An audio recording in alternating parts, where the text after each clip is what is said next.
ọ na-akọsa ya nsọ na o ji ego na o ji ego onye ka o ji ejenye onye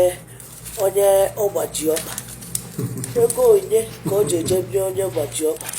akụza ya na ijighị ego ifube na ego anya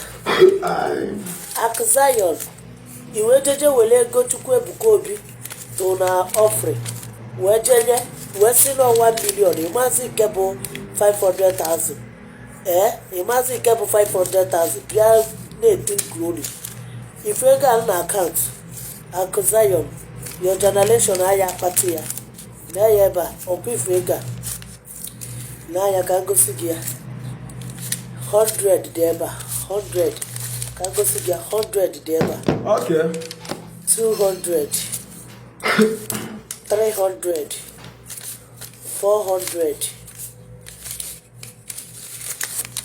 500 600 700 1 2 3 4 600 700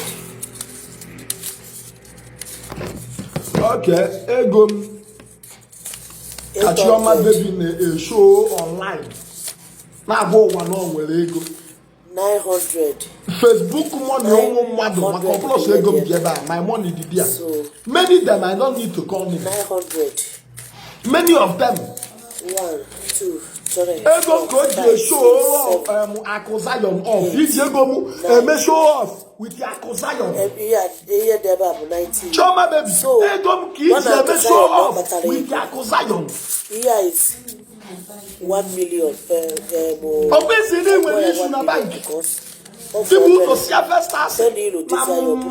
na Kenafia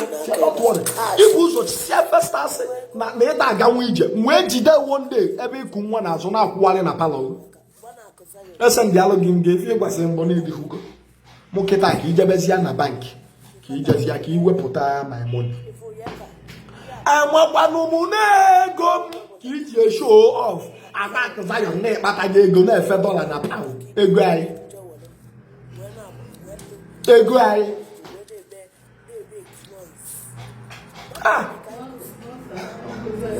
si Akụ Zion ịfụrụla mgbe ego Akụ Zion ji ego ndị chọọchị eme show off iweluzie ego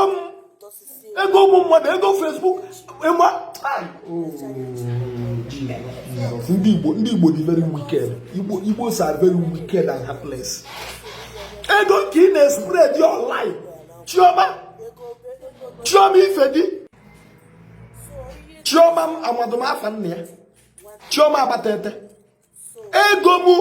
ka iji eme show off send my money wepụ onwe na my payout mana ọ bụrụ na ime ya